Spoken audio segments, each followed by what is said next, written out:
Hello everyone, this is Niranjan Singh and today we are here to present Building Material and Construction Question Series Part 3rd by Civil Tech by ND YouTube Study Channel। Part 2 हम already upload कर चुके हैं, ये हमारा part 3rd है। इसी तरह हम 100+ जो सीरीज है उसको आगे बढ़ाएंगे, तो बने रहिए हमारे channel civil tech by ND पर। आज का सेशन शुरू करते हैं। तो आज का पहला क्वेश्चन है आपका, finest test of cement gives us an estimate of. यानी कि जो फाइनेस्ट टेस्ट होता है सीमेंट का, उससे हम क्या बेसिकली मेजर करते हैं। फाइनेस्ट टेस्ट ऑफ सीमेंट से हम बेसिकली क्या करते हैं, रेट ऑफ हाइड्रेशन निकालते हैं। यानी कि सीमेंट अगर आपका जितना फाइन होगा उतना ही जो रेट ऑफ हाइड्रेशन है वो आपका मैक्सिमम होगा। रेट ऑफ हाइड्रेशन आपका इंक्रीज करेगा अगर सीमेंट की फाइननेस आपकी अच्छी है, यानी सीमेंट आपका ज़्यादा फाइन है तो रेट ऑफ हाइड्रेशन ज़्यादा होगा। सो इसके अकॉर्डिंग ऑप्शन सी जो है आपका करेक्ट हो जाएगा। रेट ऑफ हाइड्रेशन निकालने के लिए हम फाइननेस टेस्ट और सीमेंट करते हैं। नेक्स्ट क्वेश्चन है आपका, most important constituent of cement are. यानी कि ये आपके बोगस कंपाउंड दिए गए, इनमें जो मोस्ट इंपॉर्टेंट कॉन्स्टिट्यूएंट आपसे पूछा गया है। बेसिकली जो कॉन्स्टिट्यूएंट आपके सीमेंट में बोगस कंपाउंड होते हैं वो ट्राई कैल्शियम एलिमेंट होता है, ट्राई कैल्शियम सिलिकेट होता है, डाई कैल्शियम सिलिकेट होता है and tetra calcium aluminoferrite basically हम यूज़ करते हैं एज अ बोगस कंपाउंड। तो सबसे जो मोस्ट इंपोर्टेंट कॉन्स्टिट्यूएंट हमारा सीमेंट के अंदर होता है वो आपका होता है tri calcium silicate and di calcium silicate. Tri calcium silicate क्या करता है, अर्ली एज पे जो स्ट्रेंथ हमें प्रोवाइड कराता है वो आपका ट्राई कैल्शियम सिलिकेट होता है। एंड जो लाटर एज पे हमें स्ट्रेंथ, और C3S आपका क्या करता है, इसका हीट ऑफ हाइड्रेशन भी आपका मैक्सिमम होता है C3S का। इससे ये फास्ट रिएक्शन करता है C3S। एंड C2S आपका क्या होता है, लाटर एज पे स्ट्रेंथ जो आती है सीमेंट की वो उसको गेन कराता है। ठीक है, तो बेसिकली जो C3S और C2S है वो मोस्ट इंपोर्टेंट कॉन्स्टिट्यूएंट है ऑफ सीमेंट। तो इसके अकॉर्डिंग ऑप्शन सी जो है वो आपका करेक्ट हो जाएगा। C3S and C2S is the most important constituent of cement. Next question है आपका, as a cheap alternative the fineness of cement is tested by using. यानी कि आपके पास सपोज चीफ अल्टरनेटिव के दौर पर जो हमारे पास होता है वो सीव एनालिसिस होता है। सीव एनालिसिस में जो आपकी फाइननेस ऑफ सीमेंट टेस्ट की जाती है वो कैसे टेस्ट की जाती है। फर्स्ट ऑप्शन है आपका IS 100 माइक्रोन सीव यूज करके, वेयर एटलीस्ट 90% बाई वेट, मानी जितना आपने सपोज 100 ग्राम बेसिकली हम सीमेंट इस टेस्ट को जो परफॉर्म करते हैं उस ड्यूरेशन में हम 100 ग्राम सीमेंट लेके चलते हैं। इस 100 ग्राम का सीमेंट का क्या आपका 90% शुड भी रिटेन होना चाहिए। या सेकंड ऑप्शन है आपका IS 90 माइक्रोन आप सीव यूज कर रहे हो, वेयर एटलीस्ट 90% जो है पास होना चाहिए। या ऑप्शन सी इज है आपका IS 90 माइक्रोन सीव यूज कर रहे हो, वेयर एटलीस्ट 95% शुड पास होना चाहिए वेट का। या फोर्थ ऑप्शन है IS 100 माइक्रोन सीव आप यूज कर रहे हो, वेयर एटलीस्ट 95% जो है वेट का वो आपका पास होना चाहिए। बेसिकली जब आप फाइननेस टेस्ट परफॉर्म करते हैं ऑन द सीमेंट, तो उसमें जो हम वेट यूज़ करते हैं वो 100 ग्राम ऑफ सीमेंट होता है, और जो सीव हम यूज़ करते हैं वो 19 माइक्रोन की सीव हम यूज़ करते हैं। जिसमें क्या होता है, जो हमारा सीमेंट का हम वेट लेते हैं उसका जो 90% होता है वो आपका पास होना चाहिए सीव से, और 10% आपका रिटेन होना चाहिए, इससे ज़्यादा रिटेन होना चाहिए। ये आपका है OPC का केस में। अगर आपका रैपिड हैंडलिंग का केस होगा तो 5% से ज़्यादा रिटेन नहीं होना चाहिए रैपिड हैंडलिंग के केस में। तो इसके अकॉर्डिंग ऑप्शन बी जो है आपका वो करेक्ट हो गया। IS 90 माइक्रोन सीव आप यूज़ करोगे जहाँ पे जो एटलीस्ट 90% जो वेट है सीमेंट का वो आपका पास होना चाहिए। ठीक है, नेक्स्ट क्वेश्चन है आपका, for 1 cubic metre of concrete the number of cement bags required. यहाँ पे क्या दे रखा है आपको, एक रेशियो दे रखा है 1:2:4। 1 इसमें आपका सीमेंट होता है एंड रेशियो 2 जो है वो आपका सेंड होगा, एंड रेशियो जो 4 है वो आपका एग्रीगेट होगा। तो इसमें आपको करना क्या है, 1 मीटर क्यूब अगर हम वेट कंक्रीट लेते हैं तो 1 मीटर क्यूब वेट कंक्रीट बनाने के लिए हमें 1.52 मीटर क्यूब ड्राई कंक्रीट हमें लेना पड़ेगा। बेसिकली जब हमारा 1.52 अगर ड्राई वेट आप मिलाओगे तब हमें 1 मीटर क्यूब वेट हमें मिलेगा। इसमें आपका डेप्रिसिएशन होता है 1.52, यानी 52% हमें एक्स्ट्रा ड्राई वेट लेके चलना पड़ता है, तब हमें 1 मीटर क्यूब आपका वेट मिक्स मिलेगा। तो हमारे पास हमें नंबर ऑफ बैग्स कैलकुलेट करते हैं। तो बैग्स पहले निकालने के लिए आप क्या करोगे, सीमेंट का आप इसमें मीटर क्यूब में वॉल्यूम निकालना पड़ेगा सबसे पहले। तो 1 रेशियो आपका सीमेंट दे रखा है, अपॉन में एडिशन ऑफ टोटल रेशियो करोगे तो आपका 7 आएगा, 4 to 6 + 1 7 इनटू आपको करना पड़ेगा, क्योंकि 1.52 ये आप ड्राई उसमें निकालोगे। तो यहाँ से आपको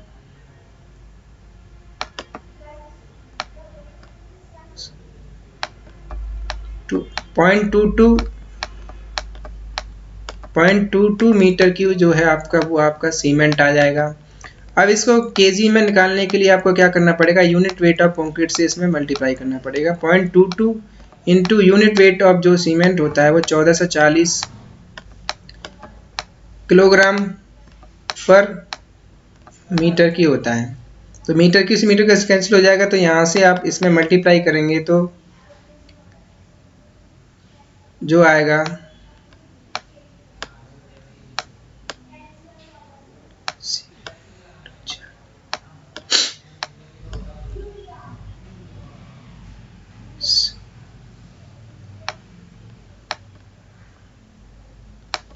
316.8 kg जो है आपका आ जाएगा। एंड 1 बैग जो होता है आपका वो 50 kg के इक्वल होता है। तो नंबर ऑफ बैग्स यहाँ से आपके निकल के आ जाएंगे। जब आप 316.8 को 50 से डिवाइड मारेंगे तो हमारे पास जो कैलकुलेटेड वैल्यू आएगी वो आपकी 6.3 आ जाएगी। तो इसके अकॉर्डिंग ऑप्शन डी जो है वो आपका करेक्ट हो जाएगा। नेक्स्ट क्वेश्चन है आपका, the purpose of concrete compaction is to यानी कि जो कंक्रीट कॉम्पैक्शन हम करते हैं उसका पर्पज क्या होता है। बेसिकली कंक्रीट कॉम्पैक्शन जो किया जाता है वर्ड्स को रिड्यूस करने के लिए किया जाता है। यानी कि सॉइल में या कंक्रीट में जो वर्ड्स होते हैं या एयर उसमें जो एंटर होती है उसको बाहर निकालने के लिए हम क्या करते हैं, कंक्रीट का कॉम्पैक्शन करते हैं। कंक्रीट का कॉम्पैक्शन करने से क्या होगा, उसकी जो डेंसिटी है वो इंक्रीज हो जाएगी और इसकी जो ड्यूरेबिलिटी है वो भी बढ़ जाएगी एंड स्ट्रेंथ आल्सो इंक्रीज। तो इसमें जो फर्स्ट ऑप्शन है वो आपका करेक्ट हो जाएगा, इंक्रीज डेंसिटी। इनकी डेंसिटी को बढ़ाने के लिए हम क्या करते हैं, कंक्रीट का कॉम्पैक्शन करते हैं। नेक्स्ट क्वेश्चन है आपका, grading of aggregate in a concrete mix is necessary to achieve. यानी कि जो ग्रेडिंग ऑफ एग्रीगेट की जाती है बेसिकली वो उसका जो मेन मोटिव है वो क्या होता है। फर्स्ट है आपका एडुकेट वर्केबिलिटी के लिए, या ऑप्शन बी आपका रिडक्शन ऑफ वर्ड्स के लिए, एंड ऑप्शन सी आपका बेटर ड्यूरेबिलिटी के लिए, option D is higher density के लिए।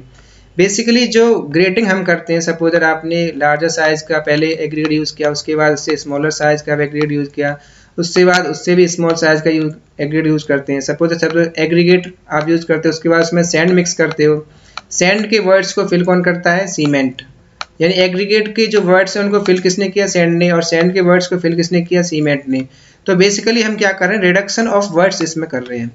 यानी कि ग्रेडिंग ऑफ एग्रीगेट जो कंक्रीट मिक्स में हम कर रहे हैं उसका जो मेन मोटिव है वो आपका क्या है, रिडक्शन ऑफ वर्ड्स करना। तो इसके अकॉर्डिंग ऑप्शन बी जो है आपका वो करेक्ट हो जाएगा, reduction of words. Next question है आपका, minimum grade of concrete for moderate environmental exposure condition should be. यानी कि आपको मॉडरेट इन्वायरमेंटल कंडीशन दे रखी है, उस केस में आपको जो कंक्रीट का ग्रेड बताना है, वो कंक्रीट ग्रेड कौन सा आप यूज करते हो वो आपको बताना है। बेसिकली अगर आपको माइल्ड कंडीशन दे रखी होती, माइल्ड कंडीशन में जो कंक्रीट ग्रेड हम यूज करते हैं वो M20 का होता है। उसके बाद आपकी मॉडरेट कंडीशन आती है, माइल्ड के बाद मॉडरेट आएगी, मॉडरेट के बाद सेवियर आएगी, सेवियर के बाद वेरी सेवियर आएगी, और उसके बाद लास्ट कंडीशन जो होती है वो आपकी एक्सट्रीम होती है, एक्सट्रीम कंडीशन। तो मॉडरेट कंडीशन में जो आप कंक्रीट ग्रेड हम यूज करते हैं वो आपका M25 होता है, एंड सेवियर कंडीशन में जो कंक्रीट ग्रेड हम यूज करते हैं वो M30 होता है, एंड वेरी सेवियर के केस में कंक्रीट ग्रेड M35 होता है, एंड एक्सट्रीम कंडीशन अगर आपकी यहाँ पे बनी हुई है तो उस केस में जो कंक्रीट ग्रेड हम यूज करते हैं वो M40 यूज करते हैं। तो इस क्वेश्चन में आपसे मॉडरेट इन्वायरमेंटल एक्सपोजर कंडीशन में कंक्रीट ग्रेड पूछा गया है, तो इसके अकॉर्डिंग ऑप्शन ए जो है वो आपका करेक्ट हो जाएगा। M25 basically used in moderate environmental exposure condition. Next question है आपका workability of concrete is directly proportional to, यानी कि जो वर्केबिलिटी होती है कंक्रीट की, वर्केबिलिटी आपकी होती है क्या, ईज ऑफ डूइंग वर्क, यानी कंक्रीट आपकी मिक्स कंक्रीट है कोई, उससे आप इजीली वर्क कर रहे हैं, यानी तो वो उसकी क्या है वर्केबिलिटी है, इजीली उसको आप स्प्रेड कर रहे हो, इजीली उसको कॉम्पैक्शन कर रहे हो उसका, तो वो जो आपकी होती है वर्केबिलिटी, यानी ईज ऑफ डूइंग वर्क, उसके साथ आप एक इजीली वर्क कर पा रहे हो। तो ये बेसिकली किस पर डिपेंड करेगा, ग्रेडिंग ऑफ एग्रीगेट पर, यानी कि आपकी ग्रेडिंग, आपने कंक्रीट मिक्स में अच्छा किया ग्रेडिंग, तो आपकी वर्केबिलिटी भी क्या आएगी, अच्छी आएगी। तो जो वर्केबिलिटी है वो डायरेक्टली प्रोपोर्शनल किसकी होगी, grading of aggregate. Option B जो है वो आपका करेक्ट हो जाएगा। नेक्स्ट क्वेश्चन है आपका था bottom diameter, top diameter and height of steel mould used for slump test respectively. Basically जो वर्केबिलिटी के लिए हम जो इंस्ट्रूमेंट यूज करते हैं वो आपका होता है स्लम्प, इस तरह का आपका स्लम्प होता है, स्लम्प कोन जिसे बोलते हैं।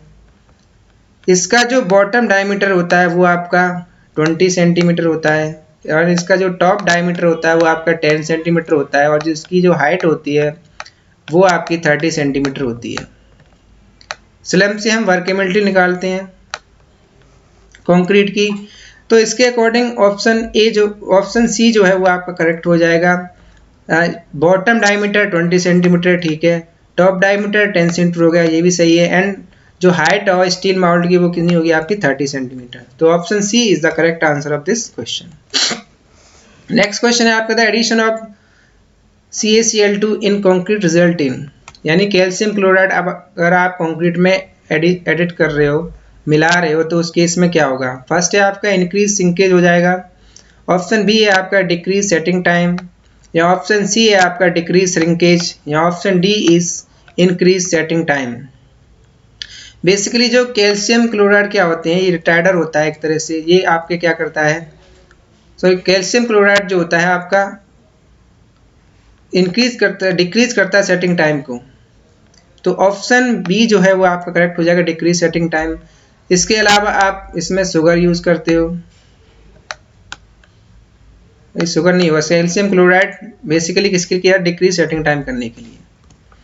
नेक्स्ट क्वेश्चन है आपका था concrete mix design is achieved as per, यानी जो कंक्रीट मिक्स डिजाइन हम करते हैं, सीमेंट सैंड एग्रीगेट हम मिलाते हैं, उसमें बेसिकली हम कौन सा कोड यूज करते हैं।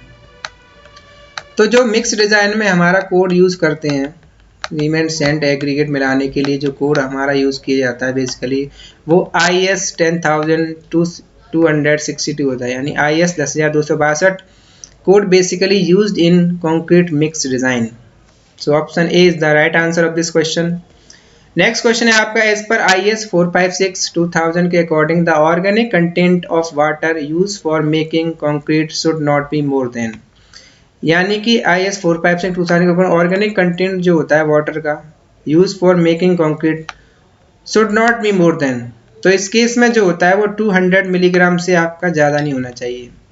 अगर आपका इनऑर्गेनिक कंटेंट आपका दे रखा होता है तो इनऑर्गेनिक कंटेंट में जो मैक्सिमम वैल्यू होती है, यानी इससे ज़्यादा नहीं होगा, 200 मिलीग्राम जो आपकी मैक्सिमम वैल्यू ऑर्गेनिक कंटेंट की, और इनऑर्गेनिक कंटेंट की जो है 3000 मिलीग्राम पर लीटर होता है। एंड अगर आपसे क्लोराइड पूछता, क्लोराइड का जो कंटेंट होता है मैक्सिमम वो आपका 200 मिलीग्राम पर लीटर होता है, तो इसके अकॉर्डिंग ऑप्शन ए जो है वो आपका करेक्ट हो जाएगा, 200 मिलीग्राम पर लीटर। नेक्स्ट क्वेश्चन है आपका the grade of concrete M20 means that characteristic compressive strength of 15 centimetre cubes after 20 days is not less than.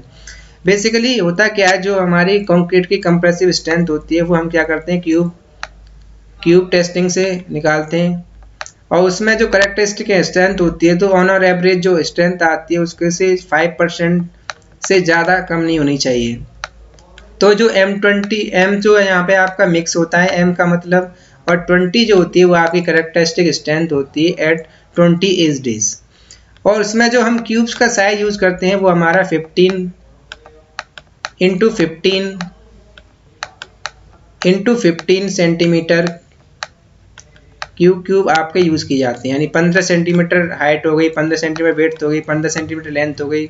इस साइज का क्यूब आप बेसिकली यूज़ करते हो करेक्टरिस्टिक कंप्रेसिव स्ट्रेंथ निकालने के लिए। तो इसमें जो M20 का मतलब होता है मिक्स, M जो आपका मिक्स हो गया, 20 is the characteristic strength of concrete हो गई, यानी 20 न्यूटन पर mm स्क्वायर। तो इसके अकॉर्डिंग ऑप्शन सी जो है वो आपका करेक्ट हो जाएगा, 20 newton per mm square is the characteristic strength of 15 centimetre cube after 20 age days. इससे कम नहीं होनी चाहिए। नेक्स्ट क्वेश्चन है आपका, maximum admissible water cement ratio for mild environmental exposure should be, यानी कि मैक्सिमम वाटर सीमेंट का जो रेशियो होता है माइल्ड इन्वायरमेंटल कंडीशन के केस में वो कितना होता है। तो W/C की जो वैल्यू होती है 0.55 होती है माइल्ड इन्वायरमेंटल कंडीशन में।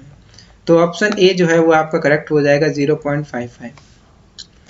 नेक्स्ट क्वेश्चन है आपका, water cement ratio is the measure of water and cement used पर क्यूबिक मीटर ऑफ कंक्रीट, यानी कि वाटर अपॉन सीमेंट का जो यूनिट होता है बेसिकली क्या होता है। वाटर भी हम क्या करते हैं वेट में मेजर करते हैं, किलोग्राम में, तो ये आपका वेट हो गया।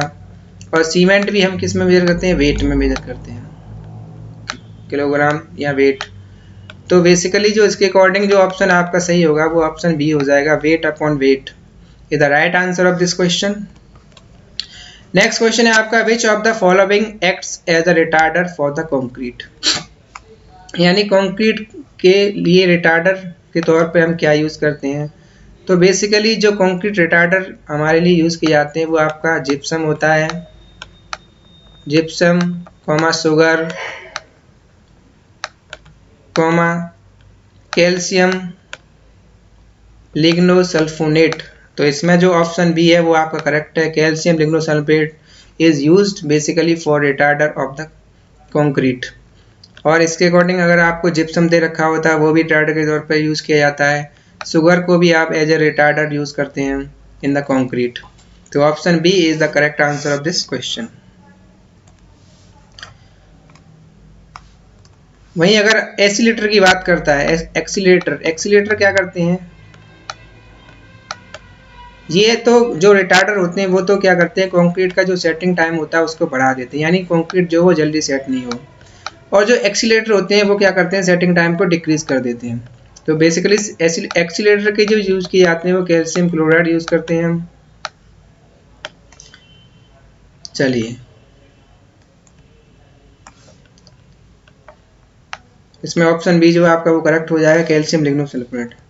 नेक्स्ट क्वेश्चन है आपका, air entrainment in the concrete increase, यानी कि अगर आपकी कंक्रीट में एयर एंटर करा दी जाए तो उससे क्या होगा, वर्केबिलिटी इंक्रीज हो जाएगी, या option B is strength increase हो जाएगी, या option C is the effect of temperature variation होगा, या option D is the unit wait.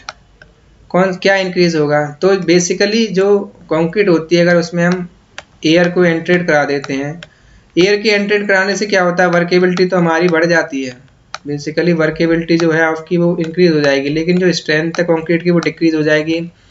और ऑल्सो ड्यूरेबिलिटी ऑफ कंक्रीट वो भी आपकी क्या हो जाएगी, डिक्रीज हो जाएगी। Durability and strength both are decrease but workability are increase while air entrainment in the concrete increase. So option A is the right answer of this question. Next question है आपका, आइडेंटिफाई द रॉन्ग स्टेटमेंट। ये statement जो दे रखे हैं उनमें आपको wrong statement identify करना है। फर्स्ट स्टेटमेंट है आपका, bulking of sand can go up to 40%, ये भी सही है। बल्किंग बेसिकली क्या होता है, 4 to 6% मॉइस्चर कंटेंट पर, 4 to 6% मॉइस्चर कंटेंट पर बल्किंग जो है मैक्सिमम होती है 18 to 14%, यानी 18 से 40% जो बल्किंग होती है वो आपकी 4 to 6% मॉइस्चर कंटेंट होती है। मॉइस्चर कंटेंट इसमें होता है क्या है, एक वाटर की फिल्म होती है सराउंडिंग द सैंड ग्रेन्स। ये सपोज आपकी सैंड ग्रेन्स हैं तो इनके सराउंडिंग में क्या होता है, वाटर एग्जिस्ट करता है। तो इससे क्या होता है, ये आपकी इनका जो वॉल्यूम है वो इंक्रीज हो जाता है, यानी बल्किंग हो जाती है सैंड ग्रेन्स की। तो ऑप्शन एक आपका करेक्ट है। ऑप्शन बी क्या है आपका, bulking of sand is maximum at 4.6 moisture content, ये भी सही है। 4.6 के केस में क्या होता है, मैक्सिमम बल्किंग होती है 18 to 14%। एंड ऑप्शन सी क्या है आपका, bulking of sand is considered in wet batching of concrete mix, ये नहीं सही है, इसका कंसिडर नहीं करते हैं बल्किंग। तो ऑप्शन आइडेंटिफाई करें, रॉन्ग स्टेटमेंट हमें चूज करना था, तो option C is the wrong statement. Bulking of sand is considered in wet batching of concrete, ये गलत है। ऑप्शन डी आपका, bulking of sand occur due to free moisture film formation over sand grain, ये मैंने आपको बताया था कि फ्री मॉइस्चर एग्जिस्ट होने की वजह से, जो सैंड ग्रेन के चारों ओर फ्री मॉइस्चर एग्जिस्ट होने की वजह से ये क्या करता है, बल्किंग होने लगती है सैंड में। सो ऑप्शन डी भी आपका करेक्ट है। तो बेसिकली जो इनकरेक्ट स्टेटमेंट आपका हुआ वो, bulking of sand is considered in wet batching of concrete mix, यानी option C is the right answer of this question. Next question है आपका, separation of coarse aggregate from concrete during transportation is known as, यानी कि concrete को आपने mix कर लिया, उसके बाद इसको आप ट्रांसपोर्टेड कर रहे हो, तो उस केस में आपके एग्रीगेट अलग हो गए, वाटर अलग हो गया, तो उस कंडीशन को आप क्या बोलोगे, यानी segregation, separation of coarse aggregate, coarse aggregate आपके सेपरेट हो जाए फ्रॉम द कंक्रीट, जब आप उसको ट्रांसपोर्ट कर रहे हो from one place to another place, तो उस कंडीशन को आप क्या कहते हैं, जो इस कंडीशन को आप सेग्रीगेशन कहते हैं। जब आप, यानी कोर्स सेग्रीगेट आपके सेपरेट हो गए फ्रॉम कंक्रीट से, तो उस केस को आप सेग्रीगेशन बोलते हैं। वहीं अगर आपका वाटर जो है कंक्रीट से, कंक्रीट में जो वाटर मिक्स है वो आपकी अपर सरफेस पे आ जाए कंक्रीट की, तो उस केस को आप ब्लीडिंग कहते हैं, ब्लीडिंग। इसमें वाटर जो है ट्रैप्ड होकर उसकी कंक्रीट की सरफेस पे आ जाता है। तो option C is the right answer of this question, segregation. And the last question of this series is coarse sand has a fineness modulus in the range of, यानी coarse sand का case आपको दे रखा है, उस case में fineness modulus पूछा गया है। कोर्स सैंड में बेसिकली जो फाइननेस मॉडुलस की रेंज होती है वो आपकी 2.9 to 3.2 होती है। एंड जो फाइन आपका होता है, फाइन सैंड आपको दे रखी होगी, तो उस केस में 2.2 to 2.6 is the range of fineness modulus. और एंड मीडियम केस आपको दे रखा हो, मीडियम सैंड का केस आपको दे रखा हो, तो उस केस में जो फाइननेस मॉडुलस होता है वो आपका 2.6 to 2.9 होता है। वहीं अगर कोर्स सैंड की बात करेंगे तो 2.9 to 3.2 is the fineness modulus of coarse sand. तो इसके अकॉर्डिंग इसमें आपसे कोर्स सैंड के लिए पूछा गया है, तो ऑप्शन डी जो है वो आपका करेक्ट हो जाएगा, 2.9 to 3.2 is the fineness modulus in case of coarse sand. Thank you everyone. To give your support, please subscribe Civil Tech by ND YouTube study channel. Thank you and keep watching. Subscribe and like the video and share this video with your friends. Thank you.